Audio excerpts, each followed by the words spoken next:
Hello everyone and welcome back to TechPods, your space for stories and insights from the world of technology and innovation. I'm Joshia, your host, and today we have with us a very special guest who has made an incredible journey starting out as an assistant professor in physics and later moving on to defense projects, contributing to projects like Sonar technologies. Welcome Mr. Jayan Kalathil. It's such a pleasure to have you here. Thank you.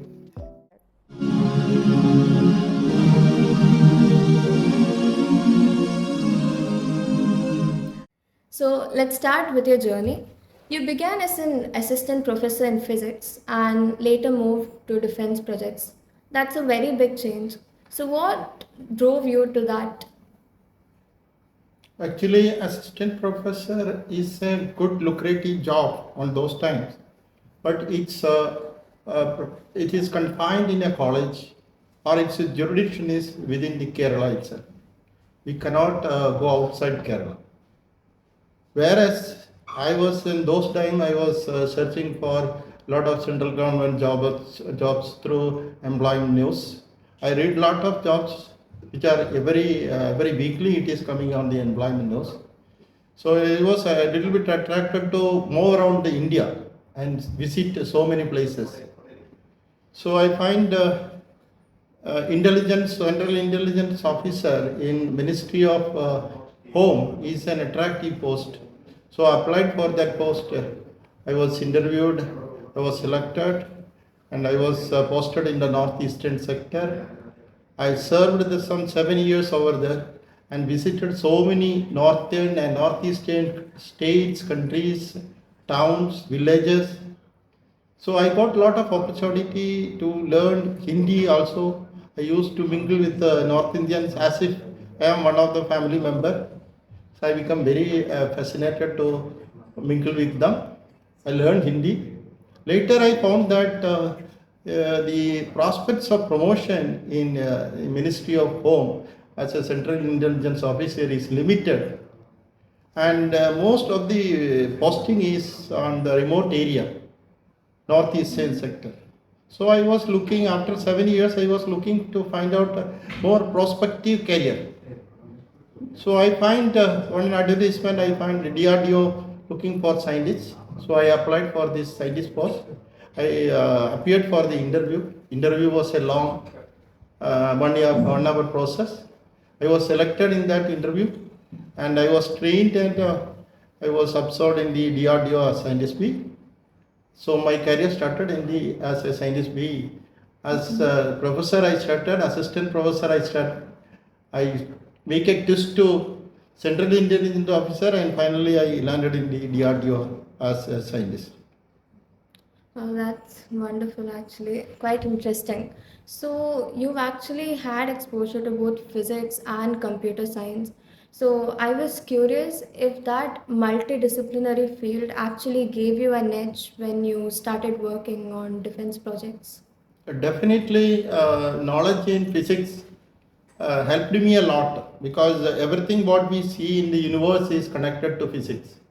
When you see, go to a country which is temperature minus 65 degrees centigrade, outside temperature is minus 65 degree temperature, still the microorganism and fish survive over there. Physics is the answer for it.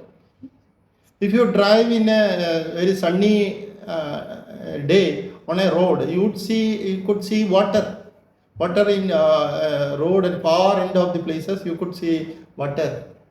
As if it is a fictitious impression is created, water is there. This is physics. And also you see that when as soon as the rainy season ends, summer starts, the farmers plough their field. Why they plough? Because it is again answer is physics. Every atom to galaxies, there is an answer for physics. And our computer science, electrical, electronics, mechanics, everything is based on physics. If you say a fork, if you force into a distance, you will get torque. So everything is, that is mechanical engineering. So better understand the physics to know more about mechanical engineering or deep into computer science, to go deep into electrical, you must have fundamental physics, strong physics with you. That's So that actually helped me a lot to quickly understand my domain, physics, far better than my peers. all right. So, speaking of projects, you worked on many projects, right? Like Sonar, ALTS, which all sound very advanced. So, for many of our listeners who may not have a technical background, could you please explain what these systems actually do and why it is of importance to the Navy? It is a good question. Actually, sonar stands for sound navigation and ranging. Actually, we are detecting the range also. So sound navigation and ranging. Every submarine is fitted with sonar. If a submarine do not have a sonar, it cannot navigate. Okay. So in that aspect, we can say that sonar is the eye of a submarine. So every submarine should have a sonar, and the Altas is advanced lightweight sonar, advanced lightweight towed array sonar. It is both active and passive towed array sonar. It consists of a passive array and active array. So it is used to detect silent submarine in a very hostile environment. So this project, I worked both the project. It is a very interesting project, and the Altas is in advanced stage of its implementation on naval platform. Alright. So it's basically like a towed array which detects like signals from like signal processes from like other ships which are approaching it. Is that what it basically does? See, sonar is actually a sensor consists of large number of sensors, nearly a large number to some 250 number of sensors are fitted on a linear fashion, and it is stored far behind the mothership. So self noise is drastically reduces. So the sensor picks up the signals which is emanated from the hostile ship, and we process that signals and find the range. First it is detected by sending the active pings. We could able to find out the range and bearing of the hostile ship. Basically, it is used for detecting silent submarine from far distances, far away from the mothership. Mm, do you know the exact distance, like how far? It can be 50 nautical miles when the detection happens. Once it is detected, and we try to find out the actual bearing and location. What is the bearing and location? So we see by passive array we see only the detection, and we could see the actual bearing by sending active signals. Range and bearing is detected by active signal. Passive is only detection. Right. So there are other projects too, right? Like FDS, SNS. So I imagine that they are like huge complex systems. So how do you ensure that all these systems they work reliably in real world situations too and not just in labs? Actually, I worked for the two sub-project. One is SNS, the other is one FDS. Yes. SNS stands for Signal Noise Simulator. Actually, various kinds of signals are generated. Different types of signals are generated to test the subsystem during three phases. One is known as FATS, other is known as HATS, other is known as SATS. FATS stands for Factory Acceptance. This is the initial stage of development. And the second stage, once it is developed, we move to the HATS, Harbor Acceptance Test. There, if we get regained sufficient confidence, we move to the third phase of that is known as SATS, Sea Acceptance Test. Everywhere, the signal noise simulator is very important subsystem that design and tune the actual sonar, and the other one is FDS, fault detection system.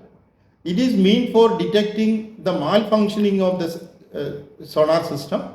If any part of the subsystem is failed, here it malfunction, it is clearly be detected what is the reason why it is failed, what is the reason, where is the which subsystem failed, what is the reason for failure, and what is the deterioration. If it is deteriorated, it is shown in the pink color, orange color, normally orange color. If it is utter failure, it cannot regain, we show it as in red color. If the function of the system is fully operational, then it is shown as a green color. So in this scenario, in the operational scenario, FDS is very useful, and in the initial development, SNS is very essential. Alright, so managing all this must actually involve working with many organizations, right? Like Navy, Bell, and all. So, how was it like bringing together so many different organizations towards like one shared goal? A large project like Altas needs various stakeholders. Like Navy is one of the stakeholders, L&T is another one, and Bell is another one. So many stakeholders, Keltron is another one. So many stakeholders are involved. Our major role of a project manager is to coordinate the activities among all these stakeholders. So I used to do that, prioritize the work of critical works and normal work, and which is assigned, which team is responsible for that particular work. There are many projects involved, any part of the system is involved. So mainly it is assigned to separate team who is responsible for what. That is clearly mentioned, it is communicated. The essentiality is communicated, informed, and it is ensured that the subsystem is in the progress state without any delay.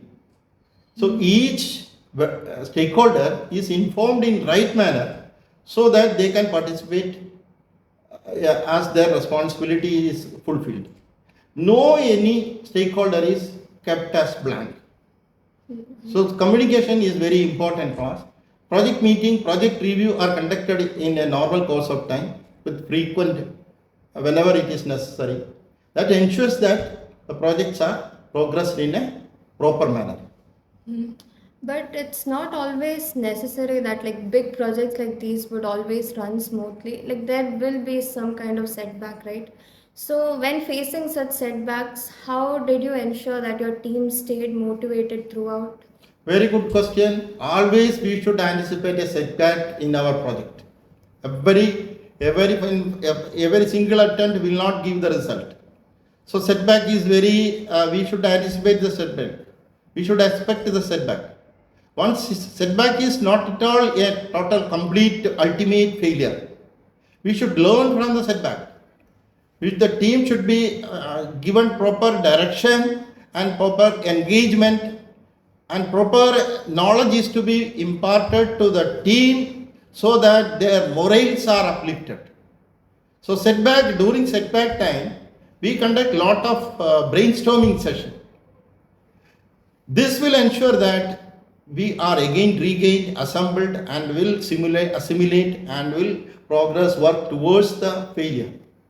Ultimately, we should success. That's a very valuable lesson. There are like lot of young engineers now who actually want to grow into leadership roles like you did. So, what kind of skills do they need for that? Like, what should they focus on? Definitely, if you want to go into the leadership, two things are very essential. One is understanding the subject matter. Second is some qualities to inculcate. The foremost quality one should inculcate is that one should have a communication. Best communication. Second is the initiating skill. He should always come forward to take the task. So that should develop at the younger stage itself. At the beginning itself, he should inculcate the character of initiate to take the work. Once that he is able to commit, he is able to fulfill his task, then more and more tasks will come on him. Leadership quality is generated in that way. If you are ready to take more and more tasks, automatically the leadership quality will come. And the second one is you should discuss with your peers. Always understand, you should have a mentor. You should have a mentor properly. If the guidance of the mentor, if you take, the chances of failure is drastically reduced. So there must be a mentor for you, and you should follow the discuss with your peers, similar group. Communication is essential. Internal communication is essential. Showcase your work always. You showcase your work and communicate with others, and what you developed, show to the others, and let them ask interactive questions. You learn from them. So always try to become a leader. The first and foremost is you should have an initiative tendency to take the task in advance and complete in time. That will carry forward and you will become a leader. Yes, sir. So now I'd like to zoom out a bit. So from your perspective, how is like so from your perspective, how is defense technology in India evolving right now? This is the best time to discuss such type of questions. Why? Because our Pradhan Mantri has introduced a new scheme known as Atmanirbhar Bharat. That our production is very less in India. We are importing everything from outside. So we should start producing everything, even nut, screw, everything we should produce, and we should use it. That's why recently the GST has reduced from a top 28 to 5%. Production will start, consumption will increase. So once India start producing, we going to become self-reliance. Atmanirbhar Bharat. Everything in defense production also. We have a corridor at Lucknow and in Tamil Nadu. Defense corridor is there. Large companies are coming over there and they start producing for India, and by 2040 we could able to export lot of defense production to other developed countries. How closely would you say this is tied to our national security?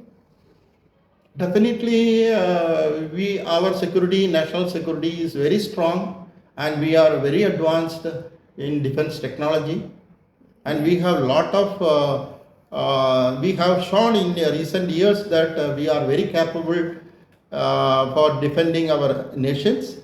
We have sufficient weapons, sufficient armed forces. So definitely our national security is very strong, I feel. That's right. So we actually have a lot of students who dream of working in DRDO or ISRO. So what advice would you like to give them, or like what should they focus on, like academically or professionally? That they should dream or they should focus where they want to land at the first year itself. They should focus where they want to land. If they want to land in any of the secure job like DRDO, ISRO, they should focus initially on strengthening their subject matter. First of all, strengthening their subject matter, and they should concentrate consistently, consistently. They should focus on it. On fine one day, like an exam, one fine one day, we cannot win that competitive examination. A consistent, regular effort is required, and strengthen your subject matter. If it is a computer science, so many basic papers are there, like operating system, like networking. We should focus on that. We should have a clear grip on the subject, because DRDO is looking for candidate. We have strength in the subject, understanding in the subject. So regular study is required. Update their subject very strong manner, lengthy manner, and others. They should not forget about the other subject also. Other subject include awareness, general awareness, reasoning capability, quantitative aptitude, English language. These are the other subjects they should concentrate to become a part of the ISRO and DRDO. Definitely, there is a strong, tight examination at the beginning, and to come out of that examination, they should have a strong subject grip. So you've actually had a very long journey to reach where you are right now. So looking back at your journey, what would you want young engineers to take away from it? Definitely look forward, aim high, always aim high, don't stick on whatever you have. Aim high, as good as you can go high, aim high and try your best level. Always try, keep your steady learning, always in a hot subject in your mind. Update your knowledge, every day you should update it. Acquire new knowledge day by day. In those days, computer science was a very hot subject. Now, after some 20 years, computer science is a little bit saturated, and we took a twist to AI and machine learning, data mining, and digital marketing. These are the hot subject now. So, if one wants to get into that, he should have a mind for acquiring new knowledge every day, day by day, every day, till his death. There is no stoppage of learning. You continue, learn, acquire, update. This is the lesson a young should inculcate. Then nowadays there are way more opportunities than there were before, like lot of new emerging fields, technologies. Exactly. Is there any particular field that interests you or you find exciting? Definitely, so many new fields are coming. If one want to enter into a digital marketing section, you can definitely go into that. Lot of opportunities are open. So our youngsters are blessed with a lot of opportunity in India. If you have a mindset to learn, acquire, advance, there are several opportunities. Defense sector is there, private sector is there, public sectors are there. So one mindset is required. Good mindset is required to acquire more and more knowledge in that field, particular field. You can make a test at any time, as I did. You can test at any time, but a hard works are required. Rigorous hard works are required to make a test. Otherwise, your course will be in the same direction. So if you were a student like right now, is there any particular field that you would focus on? Definitely, the recent emergent fields are, one is data science, the other is AI related problems, and the other one is digital marketing. Lot of exposure, lot of opportunities are there in digital marketing. If I am a student, now I'll start digital marketing, learning digital marketing. Those days I tried to learn computer science. Computer science was an emerging field. Now it is almost, we feel that it is never going to saturate, but a little bit twist happened. Now data science and AI are the emerging field. So before we wrap up, I would like to ask a lighter question. So if you hadn't gone into defense research like you did, is there any other alternative career path that you would have chosen? Definitely. I was in ACIO, Assistant Central Intelligence Officer. From there only I came to DRDO. If I were not selected, I would have continued in the ACIO post and got selected as Assistant Director. Finally culminated into Assistant Director or Director of the IB. If I were not selected in ACIO, I would have chosen to continue in my young age engagement, agriculture. Oh, that's interesting. Yeah. Are you still pursuing it as a hobby? During my students' time, I do a lot of ginger agriculture as a part-time economy, part-time income. All right. So I would have continued as an agriculturist. I would have excelled in as an exporter of agriculture products. So right now, like you've retired, right? So are you still continuing that as a hobby? Yeah, exactly. I am continuing. Now I am in the agriculture field, doing lot of different type of agriculture, including coffee, pepper, plantation crops. So you export all these? Yeah, I have started exporting also. Is there a name? Brand name is there, Chinese farm product. Okay. We'll check it out. Okay, so thank you so much, Mr. Jayan Kalathil, for sharing your story and insights. It's been a very inspiring conversation. I'm sure our listeners will take away a lot from this. Thank you. Thank you. Thank you. So this was another episode of TechPods. I'm Joshia, and I'll see you in the next one. Thank you. Yeah, thank you.